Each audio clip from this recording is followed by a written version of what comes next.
Everyone, welcome back to my channel কুনশিকাস লাইফস্টাইলে আরও একটি নতুন গল্প কথায় তোমাদেরকে অনেক অনেক স্বাগতম। বড়দের প্রণাম এবং ছোটদের অনেক অনেক ভালোবাসা। দেখো, সকালবেলায় বৃষ্টি শুরু হয়ে গেছে, আবার কিছুক্ষণ পর বৃষ্টি থেমেও গেছে, কিন্তু এখন কিছু করার নেই, চটপট করে রেডি হয়ে নিয়েছি। আর কোথায় বেরোবো থাম্বনেল আর টাইটেল দেখে নিশ্চয়ই বুঝতে পেরেছো।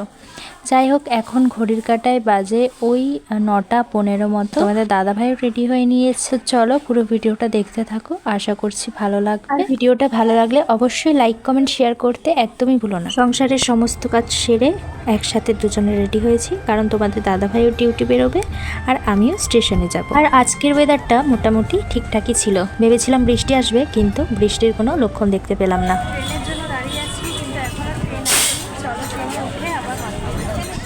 যাই হোক বাবা, অনেকক্ষণ ধরে দাঁড়ানোর পর ক্যানিং ট্রেনটা আলটিমেট এলো। ট্রেনে উঠে পড়লাম। আজকে না তেমন একটা ট্রেনে ভিড় ছিল না, আর ওয়েদারটা দেখেছো কি হারে মেঘ করেছিল, কিন্তু ক্যানিংয়ে এসে দেখি মোটামুটি হালকা রোদই ছিল। আমাদের ক্যানিং বাস স্ট্যান্ড, আর এই যে আমাদের বাড়ির সামনেই দেখো বাজার কলকাতা। বাড়ি থেকে না বেশিক্ষণ লাগে না বাজার কলকাতায় আসতে। আর এই যে পাশেরটা দেখছো, এটা ঠাম্মির ঘর, আর এইটা হচ্ছে কি আমাদের ঘর, মানে আমার বাপের বাড়ি। যাই হোক, তোমাদের তো অনেকদিন ধরে কোয়েশ্চেন ছিল, আশা করবো যে কোয়েশ্চেনের অ্যান্সার আমি দিতে পেরেছি। এই যে আমি চলে এসেছি ঘরে। এটা হচ্ছে কি আমাদের ঘর, এখানে বাবার মা থাকে। আর এই যে মা। ও মা, তোমার শরীর এখন কেমন আছে? মার কিছুদিন আগেই শরীরটা খারাপ ছিল, মানে স্ট্রোক মতো হয়েছিল। তো কালকেই বাড়ি এসছে হসপিটাল থেকে। আমি আর তোমাদের দাদাভাই দেখতে এসছি তাই। আর এই যে মায়ের ওষুধ এগুলো।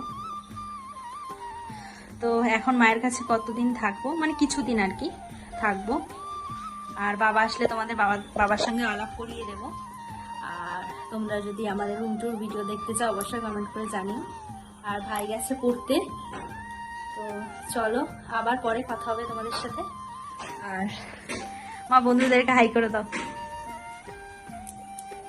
তো তোমাদের তো জানার ছিল, অনেক কোয়েশ্চেন ছিল যে আমি আমার মাকে বাবাকে কেন দেখাই না। তো আজকে দেখিয়ে দিলাম।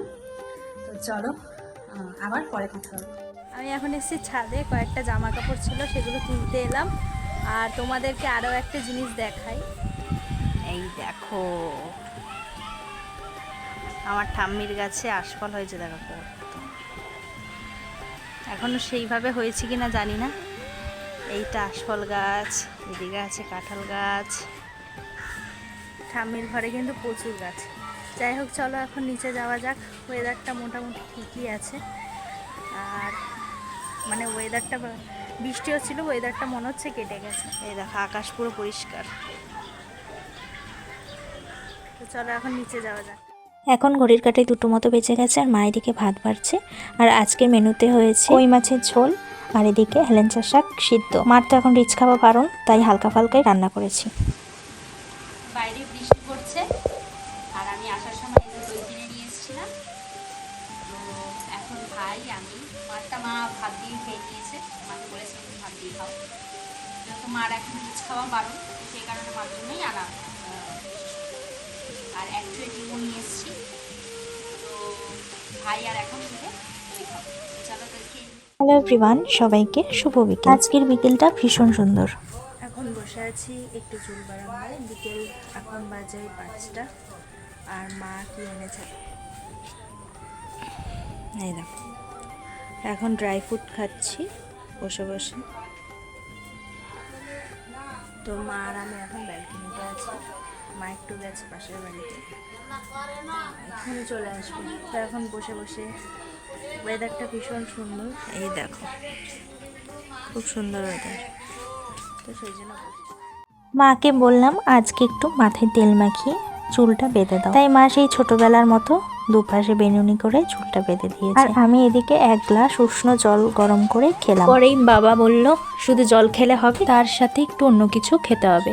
তাই বাবা দেরি না করে আমার জন্য চানা বানিয়ে দিল। আর জানো তো বন্ধুরা, এবার থেকে ভাবছি একটু ডায়েট মেনটেন করে চলবো। এখন রাতে রান্না করছি ডিমের তরকারি। মাঝের তো শরীরটা ভালো না, তাই আমি রান্না করছি। তো এখন এই যে গ্যাসে বসিয়ে দিয়েছি ডিম, আর এদিকে আলু ঠালু সব রেডি করে নিয়েছি।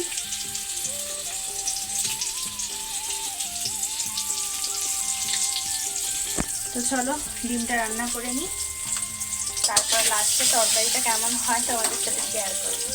এদিকে বাবা কালকের জন্য রাতের বেলা দেখো চিংড়ি মাছ আর এদিকে কাতলা মাছ কিনে এনে নুন হলুদ মাখিয়ে ফ্রিজে রেখে দিয়েছে। যাই হোক আজকের মতো টাটা।